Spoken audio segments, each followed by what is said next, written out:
Padre, en el nombre de Jesús, te damos gracias por el regalo más grande y eterno que tú nos has dado, que es a tu Hijo Jesucristo. Amén. Gracias por este día que tú nos has dado para que lo disfrutemos. Gracias por el sol que nos alumbra, por el aire que respiramos. Gracias por cada presencia de cada familia aquí en esta reunión esta mañana, lo cual somos parte de la iglesia que Cristo compró con su sangre, que está diseminada en el mundo entero. Te pedimos, Padre de la Gloria, que tú derrames sabiduría sobre cada pastor, sobre cada hermano y hermana, que alumbre los ojos de nuestro entendimiento para que podamos entender por la revelación del Espíritu Santo a la esperanza que tú nos has llamado. Amén. Padre de la Gloria, que nuestra mente y nuestro espíritu hoy esté preparado para recibir tu palabra, creyendo que a la misma eres tú quien le das el crecimiento. Gracias en el nombre de Jesús. Amén. El domingo pasado hablamos sobre que no debemos amar al mundo ni las cosas que están en el mundo, explicando qué es el mundo, el cual el Señor no quiere que nosotros amemos ni lo imitemos. El mundo es un sistema donde es Satanás quien gobierna, y que Satanás comenzó a desarrollar este sistema que se le llama el mundo, usando al primer hijo que tuvo la primer pareja en el huerto del Edén o fuera del huerto. Fue que ellos comenzaron a procrear, Adán y Eva, y ese hijo se llamó Caín. Y quiero dejar esto como advertencia porque ya he escuchado a muchos predicadores, inclusive ayer estaba viendo a Norman Chacón, que es pastor de una congregación adventista, decir que la Biblia dice que Caín es hijo del diablo porque fue que Eva tuvo relaciones íntimas con Satanás. Y yo he estado buscando en mi mente con qué comparar ese disparate, pero no logro, porque es más grande que el planeta Tierra. Porque si usted lee el capítulo 4 de Génesis, de versículo 1 en adelante, usted va a ver que dice que después que Adán y Eva fueron sacados del huerto por haber desobedecido a Dios, fue que comenzaron a procrearse. Y el primer hijo que tuvieron, dice ahí en Génesis capítulo 4, después que Adán conoció a su mujer Eva, que nació el primer hijo llamado Caín. Ahora, cuando usted lee parte de las escrituras en el Nuevo Testamento, pues dice que, por ejemplo, el apóstol Juan dice que Caín era hijo del diablo. Entonces malinterpretan las escrituras. Y yo les decía anoche, bueno, pues entonces Jesucristo le dijo varias veces a los escribas y fariseos, ustedes son de vuestro padre el diablo.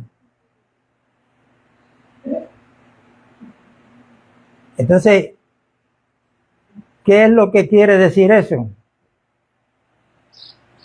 Nosotros, los convertidos hoy a Cristo, éramos, como dice en Efesios capítulo 2, hijos de ira, igual que los demás. Si nos decían que éramos hijos del diablo, pues antes de convertirnos, pues tienes razón. Pero ahora que nos hemos convertido a Jesucristo, cambiamos de paternidad, cambiamos de reino, cambiamos de dueño, y ahora nuestro Padre es Dios y nuestro Rey es Jesucristo, porque como dice Colosenses 1:13, que cuando nos convertimos al Señor, Dios nos trasladó del reino de las tinieblas al reino de su amado Hijo.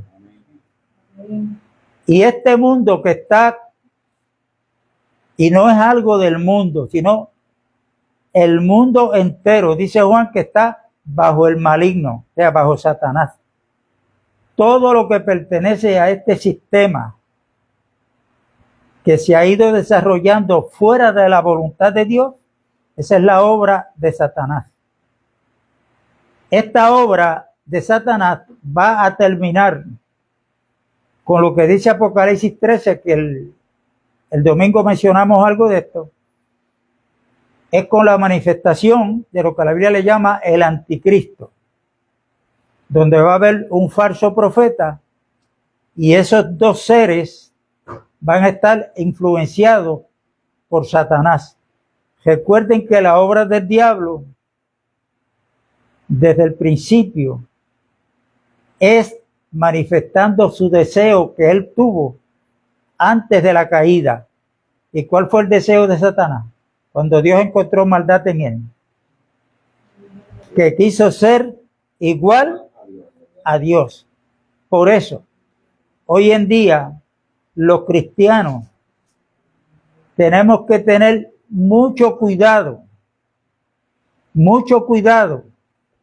porque la obra de Satanás para confundir, si fuera posible, a los escogidos, es la manifestación del engaño. Cuando vamos a la línea de Dios tenemos Padre, Hijo y Espíritu Santo. Amén. Los tres son uno. Satanás tiene una trilogía también. Él, haciéndose pasar por Dios, tiene un falso Cristo, que es el anticristo, y tiene el falso profeta. Ahí está la trilogía. A la bestia, que es el anticristo, se le va a dar, y al falso profeta, Satanás lo va a capacitar de poder para hacer milagros. Esos milagros tienen que ver con sanidades. Los cojos se van a levantar de las sillas de ruedas. Y dice que si los días no fueren acortados, aún los escogidos podían ser engañados. ¿Por qué? Porque hoy el mundo nos ha enseñado a que nosotros creamos, estemos seguros, pongamos nuestra confianza en todo aquello que nuestros ojos físicos pueden ver, lo que nuestras manos pueden palpar. O sea, todo lo que vemos, el diablo lo que quiere es que pongamos nuestra confianza en eso. Por eso el andar del cristiano, como dice Pablo en 2 de Corintios 4 y 5, dice que el andar del cristiano es por fe y no por vista. Cuando usted va a buscar la definición de lo que es la fe, pues es la fe, la certeza de lo que se espera y la convicción de lo que no se ve. Por eso es que en Lucas 18, ¿se acuerdan de esta administración? Jesucristo dijo, cuando venga el Hijo del Hombre, hallará fe en la tierra.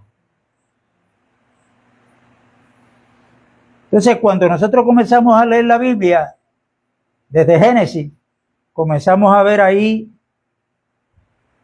Caín, Abel, después vino Set, tercer hijo de Adán y Eva, capítulo 5 de Génesis, ellos tuvieron hijos e hijas. Ahí tenemos que llegar a la conclusión que cuando Caín fue retirado de la presencia de Dios para siempre, llegó a un lugar, hizo una ciudad. ¿Cuál fue el nombre que le puso a esa ciudad? El nombre de su primer hijo, Enoc. Pero hay que tener cuidado porque la Biblia habla de diferentes personas con el mismo nombre, Enoc. Antes del diluvio, usted va a encontrar a uno llamado Enoc, que dice las Escrituras que no vio muerte, porque no anduvo con Dios y Dios se lo llevó. O sea, fue traspuesto. Esto fue antes del diluvio que comienza en el capítulo 6 de Génesis. ¿Y por qué yo hago énfasis en esto? Bueno, hay una enseñanza hoy que los teólogos no se ponen de acuerdo. Si la iglesia va a pasar por la gran tribulación, otros dicen que va a pasar los primeros 3 años y medio, otros dicen que no va a pasar por la gran tribulación. Entonces, al uno escuchar tantas voces diciendo del mismo tema, pero diferentes interpretaciones, no nos resta sino que orarle a Dios para que nos dé revelación. ¿Okay? El diluvio fue un castigo de Dios por la maldad que había llegado, era tan grande y tan grande que subió a la presencia de Dios y dijo, hasta aquí llegamos. Y yo hago énfasis en esto porque hay muchos predicadores que están diciendo que estamos viviendo un tiempo de avivamiento, donde va a haber una cosecha de vidas, y ahí engañan a los que están escuchando, porque después de esos engaños, pues siguen los engaños. Es como el efecto del dominó, que una ficha le da a la otra y siguen cayendo, ¿no? Y por eso es que yo le decía a los hermanos que nosotros estamos saliendo del sistema religioso, no en contra de los hermanos que están ahí todavía, pero sí en contra del sistema, porque se están enseñando cosas que no están en conformidad con el diseño de Dios. Y Pablo le dijo a Timoteo en su primera carta, capítulo 6, verso 3 en adelante, Pablo dijo lo siguiente: si alguno no se conforma a las sanas palabras de nuestro Señor Jesucristo y a la doctrina que es conforme a la piedad, está envanecido y nada sabe, delira acerca de cuestiones necias, de las cuales nacen envidia, pleito, blasfemia, de hombres corruptos privados de la verdad. Escuchen esto, que tienen la piedad como fuente de ganancia. Pablo le dijo a Timoteo, apártate de ellos, porque gran ganancia es la piedad si se toma con contentamiento, porque nada traemos a este mundo y nada vamos a poder sacar. Así es que los que quieren enriquecerse, dice él, que han caído en lazo del diablo, porque el amor al dinero, dice Pablo, es la raíz de todos los malos. Por eso es que el consejo mío siempre es el mismo. Cuando usted esté escuchando a un predicador, apóstol, llámese como se llame, y en la predicación está basado en el dinero, en que usted haga pacto con Dios, en que si usted diezma es que Dios lo va a bendecir, que si las ofrendas, que si las primicias, que si el diezmo. Entonces hay una mezcla de Viejo Testamento con el Nuevo Testamento. Y eso en el plan de Dios no es así. Jesucristo dice a los que le siguen, dad por gracia lo que por gracia hemos recibido. ¿Qué nos cobró Jesucristo para salvarnos? Nada. La salvación es por gracia. Efesios 2:8, no por obra para que nadie se gloríe. Para que nadie se gloríe. En cuestión de que le digan a usted que mientras más usted dé, más Dios los va a bendecir. Eso es otro disparate, porque escuche lo que dice Pablo escribiendo la carta de Efesios, capítulo 1 y verso 3. Dice que Dios nos ha bendecido, eso está en pasado, con toda bendición espiritual en los lugares celestiales en Cristo. Si nosotros estamos en Cristo, porque hemos creído en Él, hemos nacido de nuevo, tenemos todas las bendiciones que Dios nos ha dado, porque todo lo que Dios nos ha dado, ¿dónde se encuentra? En Cristo Jesús. No es una religión, llámese como se llama, católica, pentecostal, bautista, adventista, ninguna, esos son inventos humanos para engañar. Entonces, esa trama del diablo, que es la imitación, que él la ha seguido desarrollando, porque Dios ha sido ha ido desarrollando su plan que él tenía desde antes de la fundación del mundo. ¿Ah? Dios está desarrollando su plan.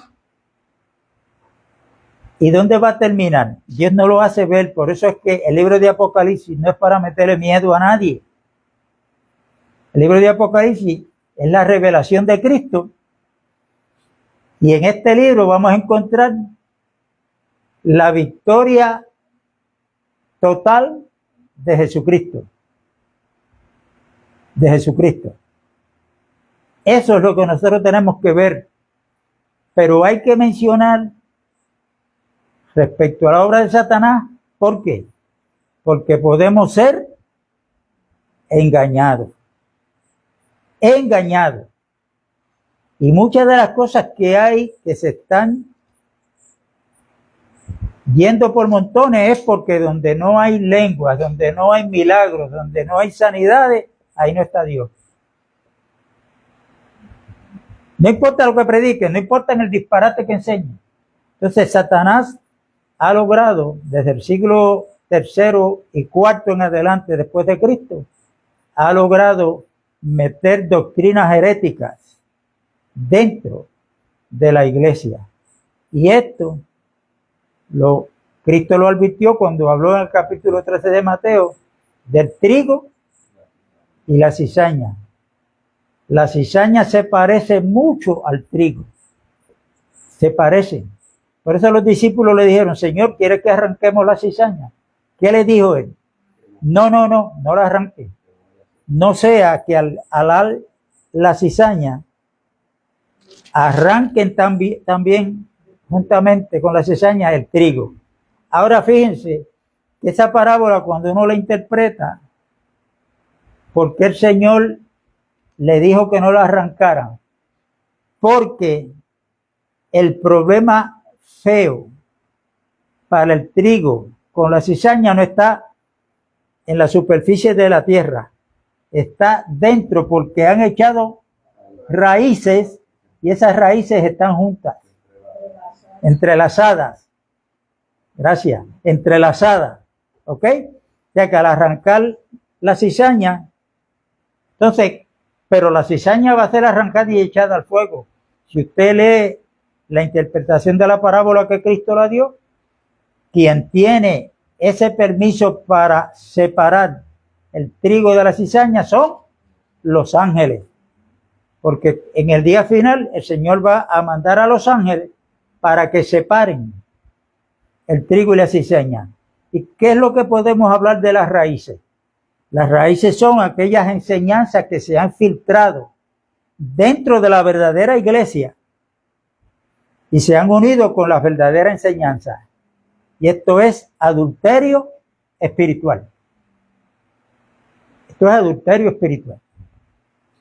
Y después del diluvio, cuando usted cae al capítulo 10, ustedes saben que en Apocalipsis 13, pues, hay muchas interpretaciones cuando habla del anticristo que va a tener una marca que la va a poner en la frente y en la mano derecha de aquellos que quieran adorar la bestia, ¿no?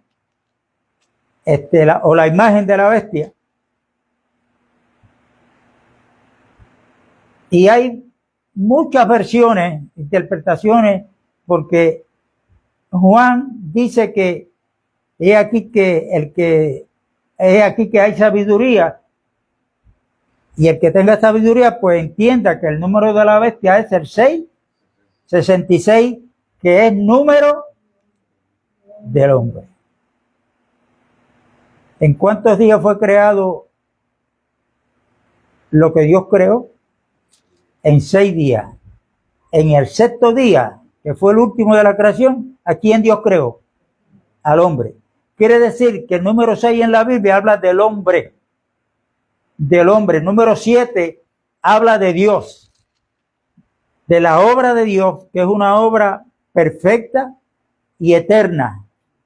El número 6, ahí aparece no un 6 en el Apocalipsis 13, sino 6, 66. 3 veces el 6. ¿Por qué? Porque por más que trate Satanás con el hombre que él tiene cautivo en su mente y en su corazón de imitar a Dios, jamás va a poder. Quiere decir que los 3, 6 al final es la máxima expresión del hombre dirigido por Satanás para allegarse a Dios sin la intervención de Cristo en él. Jesucristo dijo en Juan 14, nadie puede venir a mí si el Padre que me envió no le trae. Fíjense que Cristo nos dijo, y nadie puede ir al Padre. Eso no fue lo que él dijo. Él dijo, nadie puede venir al Padre. ¿Por qué yo hago énfasis en esto? Para que aquellos que no creen que en aquel cuerpo humano semejante al de nosotros, que se le puso el nombre de Jesús, ahí dentro está la presencia de Dios. Es que cuando Felipe le dice, muéstranos al Padre y nos basta. Felipe le dice, pero Cristo le dice a Felipe, pero Felipe, tanto tiempo que estoy contigo y no me conoces. Tú no sabes que yo soy en el Padre y el Padre en mí. ¿Ves? Eso es lo que Pablo le dijo a Timoteo, grande es el misterio de la piedad. 1 Timoteo 3, 15 y 16. Que Dios fue visto en carne, justificado en el Espíritu, visto por los ángeles y predicado a los gentiles. Eso era un misterio, así que no trate de discutir esto con nadie, el que no, que son 3, no que son, no discuta eso. Yo estoy llamado a creer con aquel que yo pueda hablar pacíficamente, pues lo haré hasta donde Dios me lo permita, ¿ok? Y así usted haga lo mismo. Y yo estaba considerando una escritura que está en el libro de Eclesiastés, capítulo 3.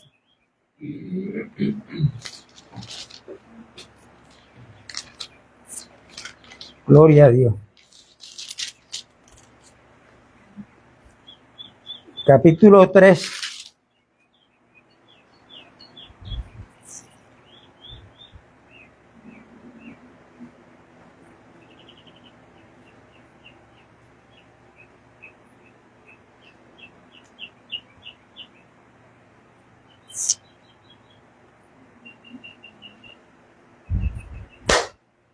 Eso va a quedar grabado, ese cantazo al Sanco. Mire, ahora perdí la escritura, pero después que terminemos la vamos a buscar. El verso dice lo siguiente.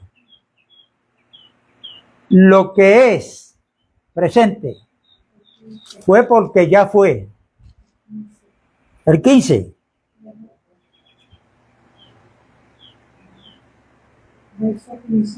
Aquello que fue el pasado ya es. Y lo que ha de ser fue ya. Y Dios restaurará lo que pasó. Y Salomón, que escribió este libro, dijo que debajo del sol no hay nada nuevo. Se está hablando que ahora en el 2030 va a comenzar el nuevo orden mundial. ¿Cómo es? El nuevo orden mundial. Pero es que debajo del sol no hay nada nuevo. No hay nada nuevo. Ahora, si Apocalipsis 13 habla de algo que va a suceder, de la manifestación del anticristo, ¿dónde podemos ver en el pasado que Dios nos deja ver en tipo y sombra o en figura el anticristo? Bueno, vamos al libro de Génesis. El libro de Génesis.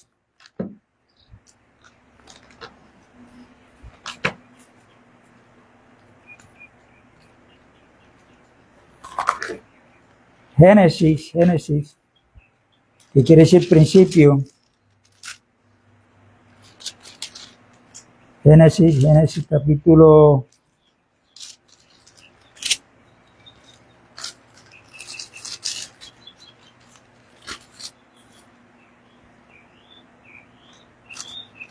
capítulo 10 creo que es.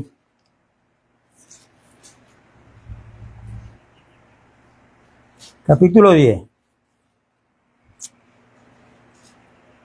Dice del verso 6 en adelante, los hijos de Cam, estos son los hijos de Noé, Cam es uno de ellos. Y ahí salen los cananeos. Los hijos de Cam, Cus, Mizraim, Fut y Canaán. Y los hijos de Cus, Seba, Ávila, Sapta, Rahama y Sapteca. Pon esos nombres para si tienen van a tener algún nieto o algo que les ponga. No les vayan a poner esos nombres. Y los hijos de Rahama, Seba y Datán. De Dan, perdón. Y Cus, oiga bien, y Cus engendró a Nimrod. Nimrod, si usted lee ese nombre, ¿cuántas letras tiene? Tiene 6. Tiene 6. Quien llegó a ser el primer poderoso en la tierra, este fue vigoroso cazador delante de Jehová, por lo cual se dice, así como Nimrod, vigoroso cazador delante de Jehová. Y fue el comienzo de su reino, Babel. Babel, que significa confusión, y ahí es que sale la palabra Babilonia. Y ahí podemos ver en este personaje la figura del anticristo que habla Apocalipsis 13. Este nombre, vuelvo y repito, tiene 6 letras. Y dice que fue el primer hombre poderoso delante de Jehová. Vamos un poquito a la historia. El que quiera conocer bien la historia, trate de conseguir un libro que se titula Babilonia, Misterios Religiosos. ¿Ok? Está difícil conseguirlo. Yo tengo uno y no sé a quién se lo presté. Pues no lo he conseguido. Pero vamos un poquito a la historia. Para los tiempos de Nimrod, el ser humano se estaba comenzando a multiplicar. Pero no solamente el ser humano, sino que para esa época había muchos animales salvajes. La población que vivía para ese entonces tenía miedo y con razón. De momento le aparece este hombre que le va a resolver el problema del miedo y con razón, porque fue un cazador que no importara el animal que fuera, él por su astucia lo vencía. El pueblo puso la mirada ¿en quién? No en Dios y en Nimrod, sino en Nimrod. Y ahí él tuvo la oportunidad de convertirse en rey. Y dice que la primera ciudad donde fue la capital fue Babel, que significa confusión. Ahí comenzamos a ver cómo Satanás sigue desarrollando el tiempo. Nimrod tuvo una mujer llamada Samirami. Cuando Nimrod muere, a Nimrod lo habían proclamado el rey de los cielos. ¿Ok? Y si Nimrod era el rey de los cielos, pues ¿cómo se le podía llamar a la esposa? Pues la reina de los cielos. Si usted lee el libro de Jeremías, usted va a ver que ese culto idolátrico, el pueblo de Israel cayó en él. Y Jeremías los amonesta porque ellos adoraron a la reina de los cielos. Cuando usted estudia un poco la cultura de los diferentes pueblos, llegar hasta Roma, era que el nombre de Samirami se la estaban cambiando. Y cada cultura le ponía un nombre diferente. Roma adopta el culto a la reina del cielo, que es Samirami, que era esposa de Nimrod. ¿A quién nombró el imperio romano con la religión católica a la Reina de los Cielos? Bueno, en el 1980 aquí en Puerto Rico se hizo una actividad de todo el pueblo católico que fueron a Sabana Grande, al Pozo de la Virgen que le llaman. ¿Y qué hicieron allí? Puerto Rico proclamó a María Reina de los Cielos. Samirabi tuvo un hijo que no fue de Nimrod, fue de otro. ¿Y qué dijo ella cuando dio a luz? Que aquel hijo que ella tuvo era Nimrod, que había vuelto a la vida. Era las tramas del diablo. Y a ese nombre le pusieron Tamut. De ahí es que viene la señal de la cruz. De cultos paganos. ¿Quién ha cogido? Se cree que Babilonia es la cuna de la maldad, de todo lo malo en contra de Dios. Tuvo origen en Babilonia, pero como el género humano ha seguido multiplicándose, las falsas religiones se están multiplicando también hasta llegar a Roma, donde Roma en el siglo IV, que es que comienzan a través de Constantino, proclamar que en el mundo tenía que haber una sola religión. Y esa religión, como iba a ser universal, cuando la palabra usted la traduce al español, significa católica. De ahí es donde aparece el nombre de la institución católica romana. Y para usted ser católico, bajo los edictos de Constantino, usted no tenía que arrepentirse. Usted no tenía que nacer de nuevo. Usted lo que tenía era que haber nacido en el planeta Tierra. Y usted pertenecía a esa religión. Desde niño lo bautizaban. Apareció el bautismo de niño para quitar el pecado original y hacerlo parte. O sea, si usted fue bautizado ahí, olvídese que usted tiene el cielo gano. Entonces, ahí tenemos cómo Satanás fue desarrollando su plan estratégico. Cuando usted lee Apocalipsis 13, pero antes de ir ahí, usted lee a Daniel que habla del anticristo, pero con otro nombre. Dice que será un hombre poderoso en enigmas. O sea, no importa el problema que tenga el ser humano, él se lo va a resolver. ¿Cómo estamos viviendo hoy? ¿Preocupados por qué? Por las guerras, por la economía, por las noticias que vienen. El peso americano está cayendo a las millas. Rumores de guerra. ¿Hay o no hay preocupación? Y las cosas se van a poner peor. Las cosas se van a poner peor. Jesucristo dijo, si estos días no fueren acortados, aún ni los escogidos van a ser salvos. ¿Por qué? Porque el mundo, Satanás usando al mundo, nos ha enseñado que para poder sobrevivir y estar firme tenemos que depender de lo que el mundo nos ofrece. De lo que el mundo nos ofrece. ¿Qué el mundo nos ofrece? Porque para saber todo lo que compone el mundo, pues hay que sacar un buen rato y hacer una lista. Pero así someramente, pues, en el mundo están las religiones, porque ninguna, vuelvo y repito, mire que yo he dicho esto tantas veces y lo tengo que seguir diciendo. No importa cómo se llame la religión, usted trate, por el medio que sea, de buscar el principio de esa religión y va a encontrar que no procede de Dios. En el plan de Dios, lo que existe en el plan de Dios, es un hombre llamado Jesucristo. Dios tenía un plan desde antes de la fundación del mundo. Cristo lo llevó a cabo, completo, perfecto y eterno.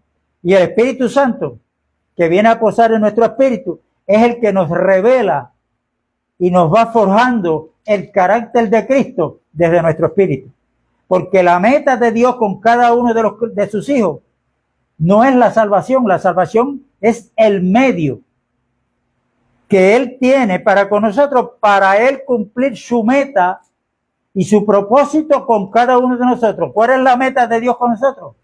Romanos capítulo 8, versos 8, 28 y 29. Usted lo lee en su casa luego, usted va a ver que la meta de Dios y el propósito de Dios es conformarnos a la imagen de su Hijo Jesucristo, para que Cristo sea el primogénito entre muchos hermanos. Cuando Dios creó al primer hombre, ¿cómo lo creó? A imagen y semejanza de Él lo creó. Leímos en Eclesiastés que Dios es el que restaura, o sea, vuelve a poner las cosas en su estado original. Adán, por desobedecer a Dios, ahora con su pareja Eva, comienza a desarrollar y a manifestar no la imagen de Dios, sino la imagen del diablo. Y por eso es que en el mundo hay tanta queja, tanto crimen, tanto robo, tanto vicio, tanto adulterio, tanta maldad, porque esa es la imagen de Satanás manifestándose a través del hombre. En medio de todo este laberinto que vivimos, Dios tiene un remanente fiel, que nos ha llamado para que mientras otros manifiestan con sus actitudes la imagen del diablo, nosotros, ¿qué es lo que vamos a manifestar? La imagen de su Hijo Jesucristo. Por eso es que cuando usted lee capítulo 5 de Gálatas, del verso 12 en adelante, que habla de las obras de la carne y el fruto del Espíritu. Dice que el fruto del Espíritu es amor, gozo, paz, paciencia, benignidad, bondad, fe, mansedumbre. Óigame, ninguno de esos atributos son de nosotros. Ese es el carácter de Cristo, siendo forjado en nuestro espíritu por medio del Espíritu Santo, para que ese carácter de Cristo sea el que sea manifestado a través de cada uno de nosotros. Por eso es que cuando usted vea a un hermano que la humildad le sale hasta por los poros, no le dé la gloria al hermano. Entienda que Dios, por medio del Espíritu Santo, está forjando el carácter de Cristo en esa persona, tanto hombre como mujer. Ahora, cuidado, porque aquí no todos tenemos el mismo crecimiento. ¿Veis? Unos van adelante, otros van atrás. Pero como dice la Escritura, no es para que el que ha recogido más se olvide del que recogió menos. Es que el que recogió más, el que lleva la delantera, ayude al que ha recogido poco para que lo iguale a él, para que todos tengamos, porque la meta de Dios es que todos seamos uno. ¿A quién pertenecemos? Al uno, según Juan 17. Padre, que ellos sean ¿cuántos? Uno, como tú y yo somos uno.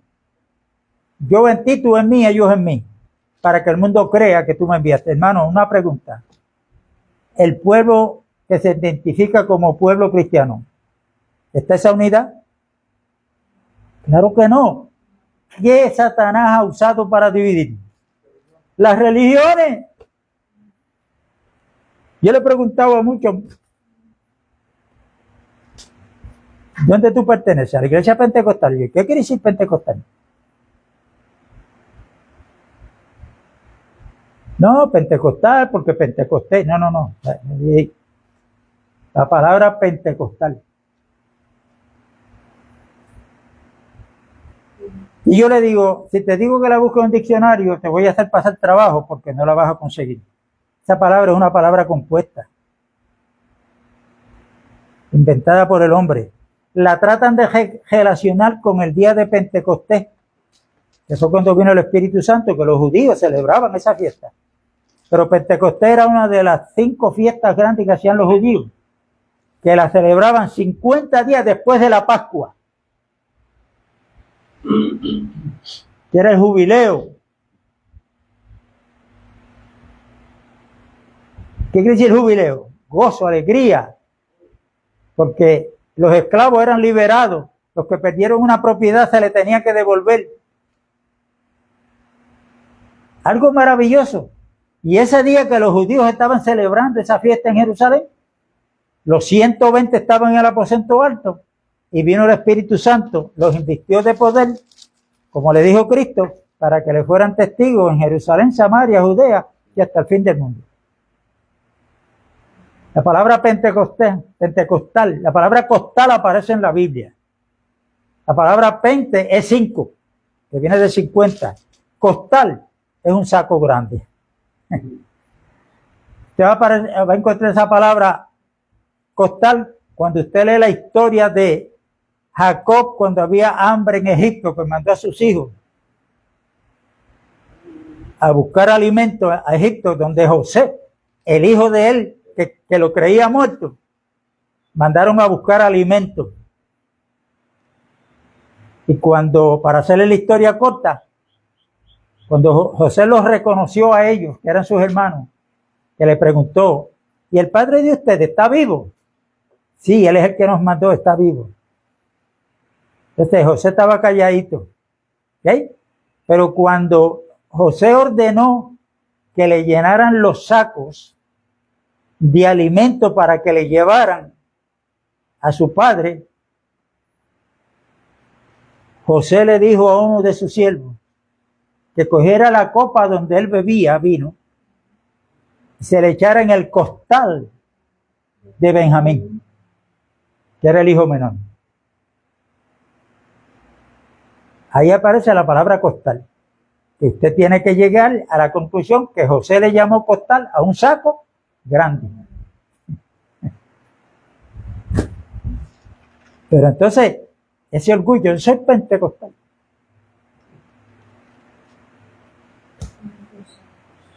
Le preguntaba a católicos, ven acá ahí. Entonces, yo celebré todo esto que le estoy hablando, porque yo fui católico 33 años. El sacrificio de la misa. Y yo pregunto ahora, ¿cuál es el significado de la palabra misa? Porque fue en latín. La palabra misa, cuando usted la traduce del latín al español, quiere decir sacrificio incruento, o sea, sacrificio sin sangre. ¿Y cuál fue el problema que tuvo Caín cuando llevó la ofrenda a Dios? Que fue con un sacrificio, con una ofrenda de los frutos que le había dado la tierra, que estaba bajo maldición. Porque ya Dios había maldecido la tierra por haber Adán obedecido a la voz de su mujer. De ahí sacó de los frutos y los llevó una ofrenda a Dios. En Hebreos 9 dice que sin sacrificio de sangre, sin derramamiento de sangre, no hay remisión de pecado. No hay remisión de pecado. Por eso Dios prohibió en Levítico 17 comer la sangre, porque Dios dijo que la sangre era la vida de todo ser y era lo que Él iba a usar para la redención del hombre. La palabra redención es el precio que se va a pagar porque Adán nos había vendido al pecado, pero Cristo nos volvió a comprar con su preciosa sangre.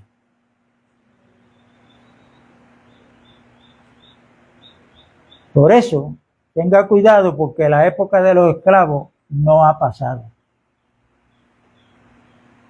Porque el ser humano o está bajo la esclavitud de Satanás o es siervo de Jesucristo. Por eso es que a Cristo hay que llamarle Señor, o sea, mi amo, mi jefe, mi máxima autoridad, el que manda en mi vida, en todo lo que yo tengo, que ahora soy un mayordomo de las cosas que tengo. que tengo que darle cuenta a Dios cuando me presente donde Él.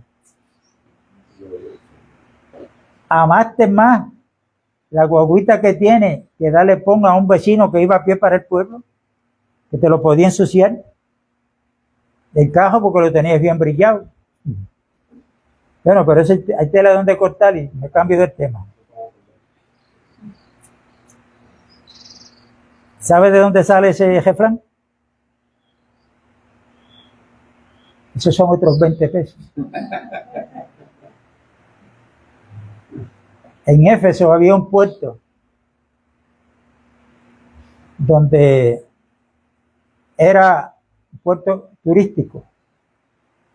Y cuando llegaban turistas, los estaban esperando mujeres que vendían su cuerpo. ¿Ok? Entonces, cuando hombres iban detrás de mujeres de esa clase, le preguntaban cuánto vale, y ella le ofrecía un trabajo, esto te vale 20 pesos. Pero si él pedía algo adicional, ella le decía, esos son otros 20. De ahí es que sale eso. Esos son otros 20 pesos.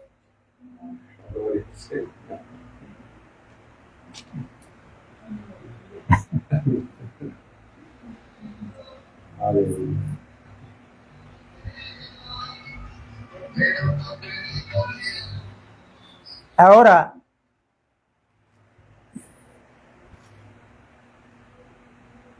esto hay mucho camino que andar en la enseñanza, pero como dije al principio, para que no seamos engañados, el 666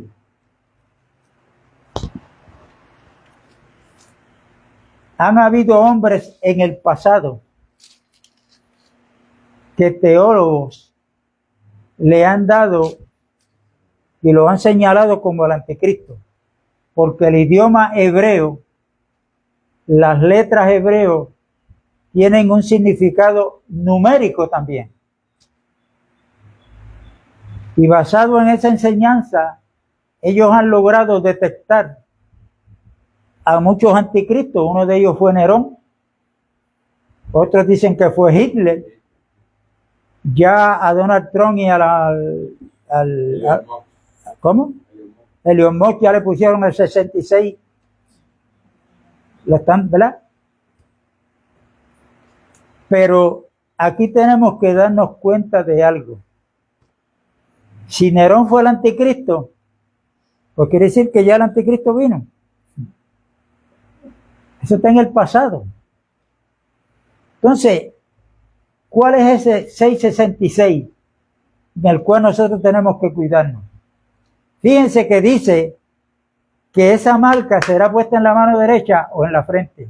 Cuando usted lee el libro de Deuteronomio, en el libro de los 5 primeros libros de la Biblia, usted va a ver que Dios en un momento dado le dijo a su pueblo que sacaran textos de la Escritura y se los pusieran en la frente, en las vestimentas. Y era una identificación. Dios le dijo a Josué, nunca se aparte de tu boca este libro de la ley.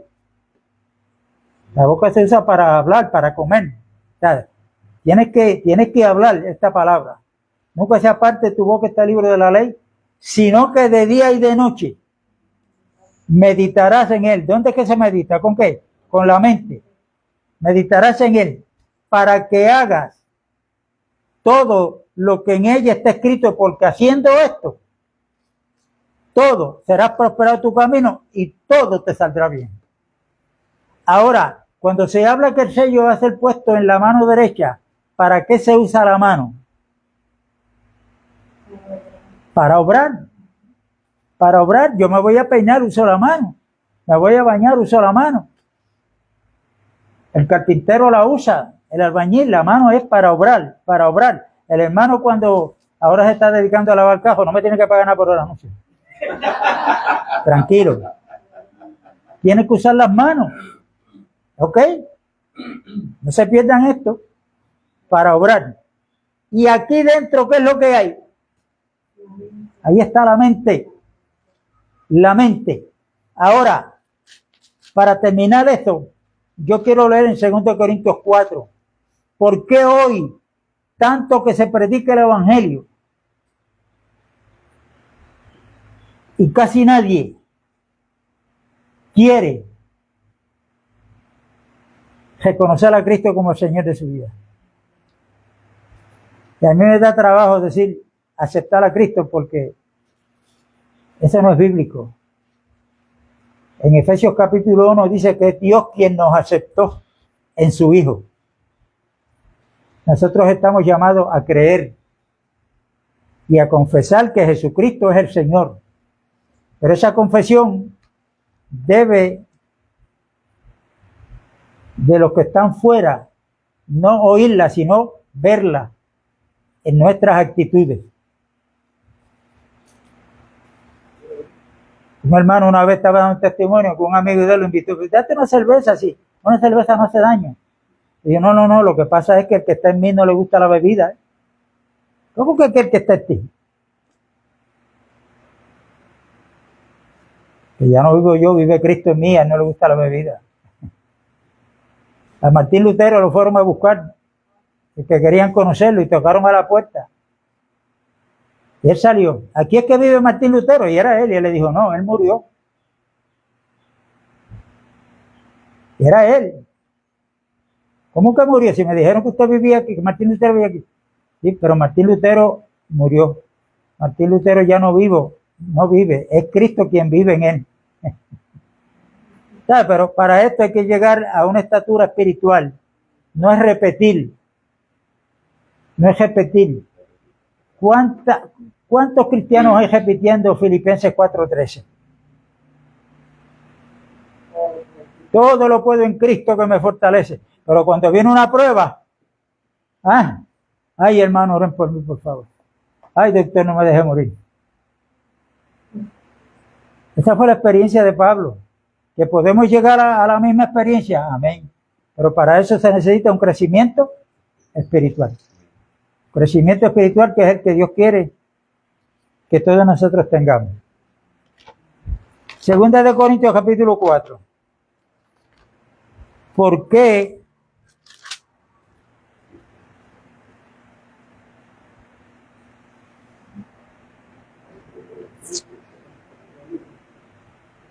qué hoy, por más que nosotros prediquemos, son más los que van a ver al concierto, a visitar el concierto, son más los que van a estar ya reunidos ahí en el mandril, de una baja bebiendo, son más, y la reunión de ellos no dura una hora, mientras que los que le servimos al Señor, comparado numéricamente con ellos, somos menos. Pero hay una palabra bien alentadora en Lucas capítulo 12, donde él le dijo a los discípulos, no os preocupéis, manada pequeña, porque a vuestro Padre le ha placido daros el reino. La recompensa, que es lo que nosotros vamos a tener. Si somos fieles hasta el final, Cristo viene a reinar 1000 años desde Jerusalén. Pero Cristo no quiere reinar solo. Él quiere reinar con su iglesia.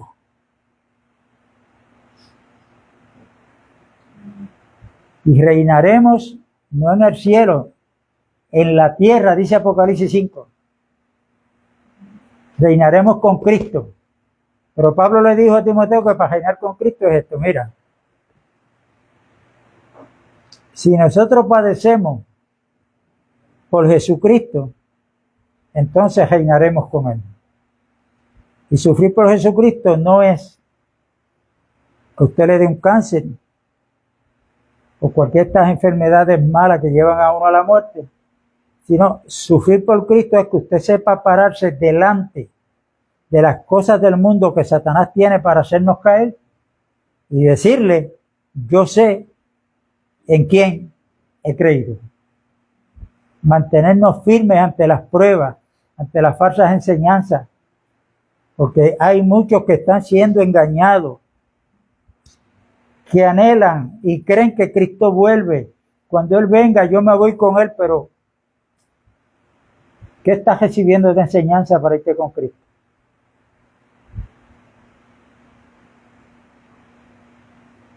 Hermano, la razón por la cual cada día van a haber menos hombres y mujeres convertidas al Señor es por esto. Segunda de Corintios capítulo 4, dice, por lo cual, verso 1 en adelante, por lo cual teniendo nosotros este ministerio según la misericordia que hemos recibido, no desmayamos, antes bien renunciamos a lo oculto y vergonzoso, no andando con astucia ni adulterando la palabra de Dios. Eso lo dijo Pablo. Primera de Pedro, capítulo 2, el apóstol Pedro dice que deseemos como niños recién nacidos la leche espiritual no adulterada, para que por ella crezcamos en la salvación. ¿Qué es adulterar algo? ¿Qué es adulterar? Bueno, usted coge un vaso de leche y le echa agua, ahí la está adulterando. O le echa un poco de Coca-Cola. Pues la palabra de Dios del nuevo pacto no puede ser adulterada. Inclusive la palabra de Dios hoy está siendo adulterada con la misma palabra. ¿Cómo es esto? Bueno, que hay muchos predicadores que están cogiendo lo del viejo pacto para traerlo al nuevo. Ahí están las ofrendas, las primicias, el diezmo, porque eso es lo más que suena en la religión. Eso fue del viejo pacto, eso tiene una explicación. En el nuevo pacto es muy diferente. Nosotros estamos bajo el nuevo pacto, según 2 Corintios capítulo 3, que es el pacto del espíritu, no de la letra, porque la letra mata, pero el espíritu vivifica. Y Pablo dijo, hablando de él y los apóstoles que andaban con él, los romanos, que ellos eran ministros competentes del nuevo pacto. ¿Qué es un ministro competente?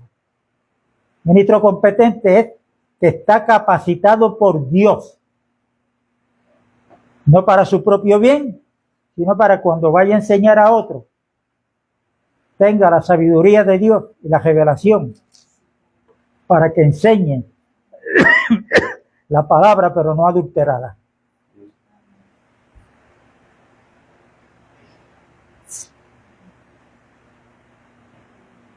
Sino por la manifestación de la verdad, recomendándonos a toda conciencia humana delante de Dios. Ahora escuchen bien, pero si nuestro evangelio está aún encubierto, entre los que se pierden, está encubierto, en los cuales el Dios de este siglo, ¿quién es el Dios de este siglo?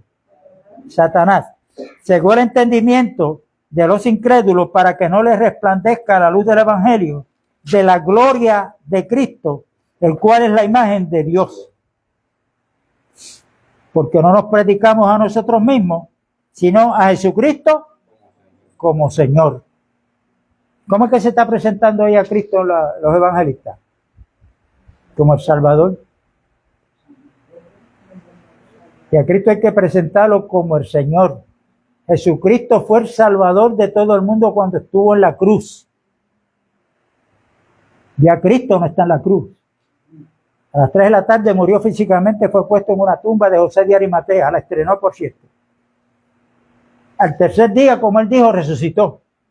Fue recibido arriba en gloria, y Filipenses capítulo 2 dice que allí recibió un nombre que es sobre todo nombre, para que en el nombre de Jesús se doble toda rodilla y toda lengua confiese que Jesucristo es el Señor, para la gloria de Dios. Amén. Esto es lo que enseña la palabra del Señor. Está encubierta. Entonces, Satanás está llevando ese plan que ya ha ganado tanta ventaja que para los tiempos de Pablo, Pablo se dio cuenta y dijo, la gente no se convierte porque el príncipe de este mundo le tiene la mente y el corazón Olvídate, ciegos están. Ahora, eso fue para la época de Pablo. ¿Cuántos años han corrido? Satanás llevando a cabo su plan. Entonces, ¿cuál es la interpretación más correcta del 666? La interpretación más correcta del 666 es que Satanás, a través del anticristo, con su plan que él ha venido desarrollando y que ya está en las etapas finales, ha logrado cautivar la mente de la humanidad, donde el que le hable de Dios a esa gente se va a buscar un problema, porque van a blasfemar en contra de Dios, porque van a ver los milagros que hace el falso profeta, y este anticristo que va a ser poderoso en enigma. Cuando él venga, los primeros 3 años y medio no va a haber guerra. La gente está pidiendo paz donde quiera, que no haya guerra. Va a venir un momento de 3 años y medio que no va a haber guerra a nivel mundial. ¿Quién va a ser el que va a resolver ese problema? Satanás, a través del anticristo. Va a haber paz y la gente va a decir, y los presidentes, los gobernantes, los políticos, ese era el hombre que nosotros necesitamos. Ha llegado, ahí está. Y ahí es donde se le va a hacer una imagen al anticristo. Y entonces a los 3 años y medio, él se va a declarar quién es y va a exigir ¿qué? La adoración. La adoración. Y muchos, por no perder su vida, van a adorar. En el Viejo Testamento encontramos la estatua de Nabucodonosor. Esa estatua tenía 6 pies de alta, 6 de ancha. Ahí aparece el 6 también.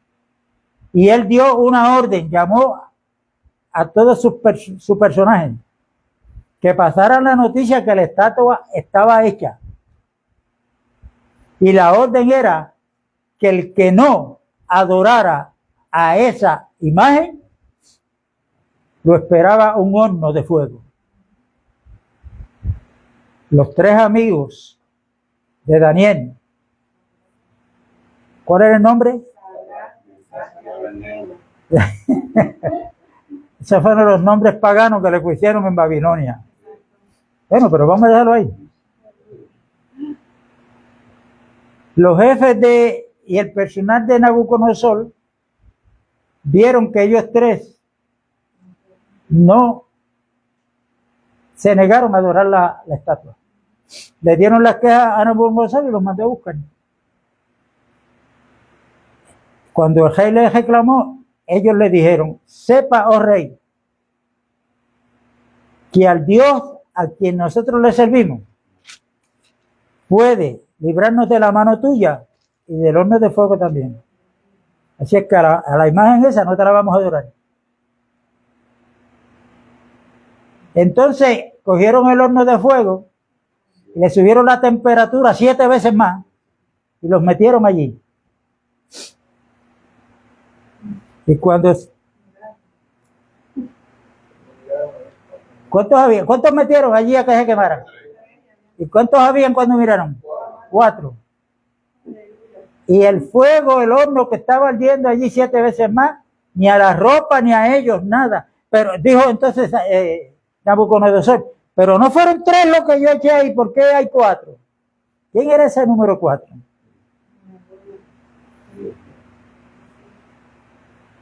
Y Cristo le dice a la iglesia de Filadelfia, que es amor fraternal, por cuanto has guardado la palabra de mi paciencia y no has negado mi fe, yo te guardaré de la hora de prueba que viene a esta tierra. Hay un pastor en España que está aconsejando que la iglesia tiene que guardar alimento porque va a venir hambre. Y la prueba que él tiene para los hermanos es, ¿qué fue lo que dijo Cristo? Como en los días de Noé. Y antes de Noé meterse al arca, ¿qué fue lo que le dijo Dios a Noé? Prepárate. Le dio las órdenes. Y como Noé se preparó, tuvo 120 años allá dentro del arca. Y yo le decía a Elisa, oye, pero fíjate que menciona esas cosas, pero no menciona nada del arca. Porque ¿dónde fue librado Noé del diluvio, del castigo en el arca, que es tipo de Cristo Jesús? No la menciona para nada. Por eso es que en el Salmo 119 y verso 160 dice, la suma de tu palabra es la verdad. ¿Qué quiere decir la suma de tu palabra? Es la totalidad. La totalidad. Para traer un tema como yo le he traído hoy, mire a las escrituras que hemos ido. Para poder, no es un versículo bíblico y sacarlo y... No. Hay que dedicar tiempo. A veces hay que coger varios libros de la Biblia para entender algo. Es la suma de tu palabra, no es un versículo, es la suma de tu palabra. Así es que el 666, amado, es un sistema desarrollado por Satanás, donde el 666 indica que es la expresión máxima del hombre usado por Satanás para llegarse a Dios. Porque Satanás cree en Dios.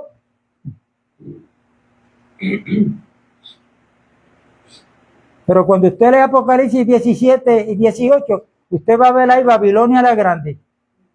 Usted se cree que es una nueva Babilonia. No, Babilonia empezó en el capítulo 11 de Génesis. Es una torre que los hombres se inventaron, ¿para qué? Para llegar a Dios. Imitando al mundo, porque cuando ellos edificaron la torre de Babel en la vega de Sinar, los pueblos que no pertenecían al pueblo de Dios tenían unas torres hechas por el hombre que le llamaban la Sigurat.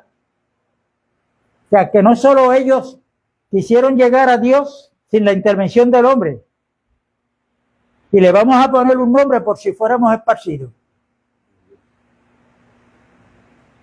sino que imitaron lo que el mundo hacía, se infiltró en la mente de ellos. Pues si ellos hicieron una torre que llegaron hasta ahí nada más, nosotros vamos a hacer una que va a llegar al cielo, vamos a llegar donde está Dios. Ese es el hombre queriendo llegarse a Dios sin la intervención de Dios en su vida. A Dios se llega por medio de Jesucristo. Y Babilonia, Babel, aparece ahí en Apocalipsis 16, porque ahora no es una torre de ladrillo, ahora es una religión. Es una religión donde esa mujer que tipifica la iglesia falsa está sentada sobre muchas aguas. Las aguas en el libro de Daniel y en el libro de Apocalipsis tipifican los pueblos y las naciones. Y bien claro dice que esa mujer está sentada sobre muchas, porque cuando se le dio la interpretación a Juan, se le dio correctamente que está sentada, o sea que es la que manda, que es la que ha llegado a toda lengua, a todo pueblo y a toda nación. Y los reyes de la tierra, o sea, los gobernantes, han caído en la prostitución juntamente con ella.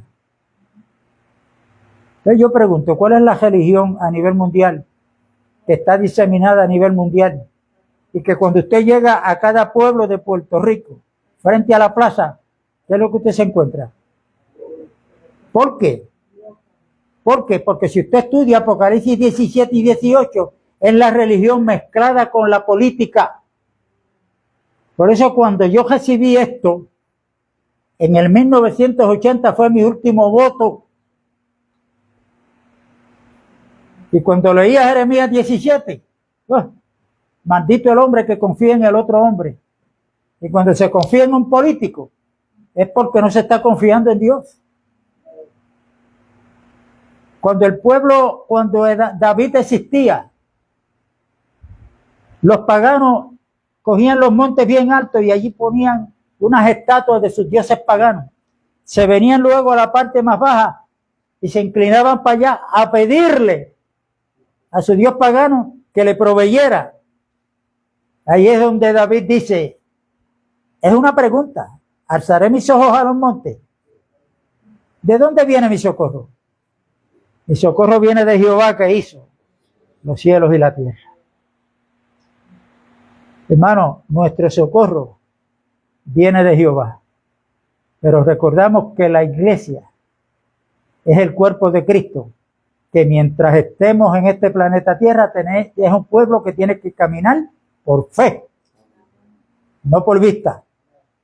Y con nuestra confianza puesta en Dios. Vengan las noticias, que van a venir noticias más feas que las que estamos recibiendo. Pero ahí es donde nosotros estamos llamados a hacer lo que dijo Cristo. Ustedes son la luz del mundo. Ustedes son la sal de la tierra. Pero recuerden que a la sal Dios no le puso marca. Dijo la sal. La sal es algo que preserva. Nosotros tenemos que preservar la verdad, aunque nos cueste la vida. Pero hay muchos que quieren ser la sal de la tierra, pero le pusieron apellido, nombre a la sal. Pentecostal, bautista, metodista,